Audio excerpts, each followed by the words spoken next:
जैन पाठशाला सरला के साथ में आज हम बात करेंगे महाराष्ट्र के एक छोटे से गांव देहू की, जहां संत तुकाराम रहते थे। एक बार उनके घर पे शिवाजी के दूत आए तो संत उनको देखकर आश्चर्यचकित हो गए कि भैया आप लोग यहाँ कैसे आए, कहीं आप घर तो नहीं भूल गए, यहाँ क्यों? तो उन्होंने कहा हम आपका सम्मान के लिए लेने आए हैं आपको। तो बोला कि नहीं, मैं इस सम्मान का कोई पात्र नहीं, मैंने तो ऐसा कुछ काम किया ही नहीं। तो दूत ने कहा कि नहीं, हम बिल्कुल सही आए हैं, हम आप ही की सेवा में उपस्थित हुए हैं। बोले मेरी सेवा? अरे मैं तो एक सामान्य सा प्राणी हूँ, सेवा तो भगवान विट्ठल की करनी चाहिए, क्योंकि विट्ठल उनके आराध्य देव थे, जिनको कि प्यार से विठोबा भी कहा जाता है। तो उन्होंने कहा कि हाँ, आप जगदीश्वर के परम भक्त हैं और शिवाजी आपके प्रशंसक हैं, इसलिए शिवाजी महाराज ने आपका स्वागत करने के लिए हाथी, घोड़े, पालकी और ये सारे नौकर चाकर सेवक आपके लिए भेजे हैं ताकि आप इनके साथ ससम्मान पधारिए। तो अब गांव के लोग तो गांव पूछिए मत, क्यों कि दुनिया की तो आदत है, अच्छा हो तो हंसी, बुरा हो तो हंसी।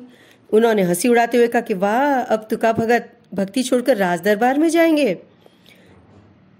ठीक है साहब, लेकिन संत तुकाराम को इस सब से कोई फर्क नहीं पड़ता। उन्होंने कहा कि देखो, आप छत्रपति जी को मेरा यह संदेश दे देना कि मेरा आपको सदा आशीर्वाद है, कृपा करके मुझे अपने विट्ठल भगवान की सेवा से विमुख ना करें, मुझे ना बुलाएं, मैं जहाँ हूँ जैसा हूँ ठीक हूँ। ये मेरी कुटिया मेरा राजमहल है और ये मेरे भगवान का छोटा सा मंदिर मेरा राज दरबार है। बिल्कुल, आप यही उनसे कह दीजिएगा। तो गांव वाले फिर हंस पड़े कि क्यों, पहले तो उनको जाने वाला समझा तब हंसे, अब उन्होंने मना कर दिया तो हंस दिए। यानी दुनिया दोनों तरफ बोलती है। और वो गांव वाले क्या कहते हैं, देखो ये तुका कितना गंवार है, सामने आए राज वैभव को ठुकरा रहा है, आई हुई लक्ष्मी को लौटा रहा है। लेकिन संत तुकाराम नहीं माने, उन्होंने उन दूतों को लौटा दिया। जब उन्होंने जाके छत्रपति शिवाजी से ये सारी बात बताई और जब छत्रपति शिवाजी ने संत तुकाराम की ऐसी अटूट निष्प्रता की बात सुनी तो वे हतप्रभ रह गए और वे ऐसे सच्चे संत के दर्शन करने के लिए अधीर हो उठे। और उन्होंने कहा कि वो नहीं आते, कोई बात नहीं, अब मैं स्वयं उनके पास जाऊंगा ऐसे महान संत के चरणों में। और जब शिवाजी उनके वहां पहुंचे, उस गांव में, देहू गांव में, तो वहां के लोगों को तो आश्चर्य हुआ। उन्होंने तो कल्पना भी नहीं की थी कि शिवाजी जैसे छत्रपति महाराज और इनके गांव में आएंगे। अरे वो लोग तो खुशी से शिवाजी महाराज की जय जयकार करते दिशाएं गुंजा दी।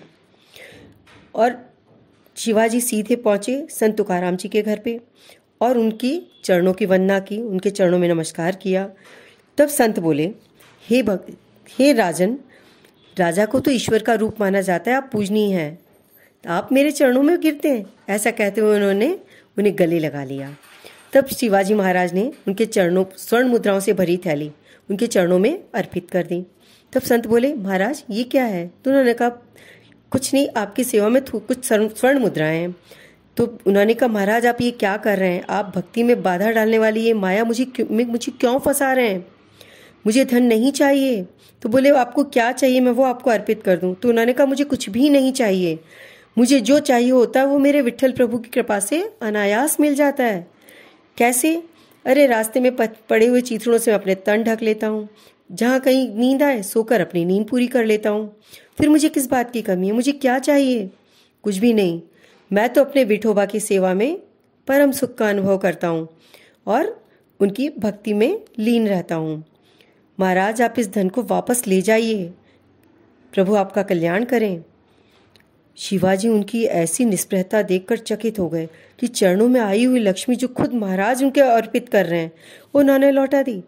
और वो उनके मुंह से निकल पड़ा, धन्य हो भक्त शिरोमणि, ऐसी अनुपम निष्प्रहता और निर्भयता मैंने कभी नहीं देखी, आपको मेरा कोटि कोटि प्रणाम। यह कहते हुए उनके चरणों में दोबारा प्रणाम किया और वहाँ से लौट गए। क्या कहते हुए कि धन है धूलि समान, इस सूत्र को आज तक सुना था, लेकिन इसको ज्ञान पूर्वक आचरण में लाने वाले संत की चरण धूलि आज मैंने मस्तक पर लगा के स्वयं धन्य हो गया। ऐसा कह के शिवाजी उनकी वंदना करके लौट गए।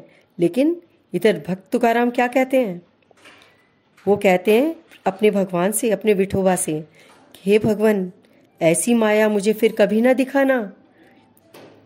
यानी इसका अर्थ है कि वो इतने निष्प्रह थे और इतने उससे वीतराग थे कि अगर ये माया कभी इसी तरह दिखती रही तो किसी दिन मेरा मन इसके प्रति मोहित ना हो जाए। इसलिए भगवान से प्रार्थना कर रहे हैं कि आज तो मैंने लौटा दिया, लेकिन भगवान ऐसी माया फिर मुझे कभी ना दिखाना। ऐसी होती है निष्प्रहता, निर्लोभता। ऐसे ही संत कहते हैं कि जो चाहिए वो मिल जाता है, मुझे लेना कुछ नहीं है।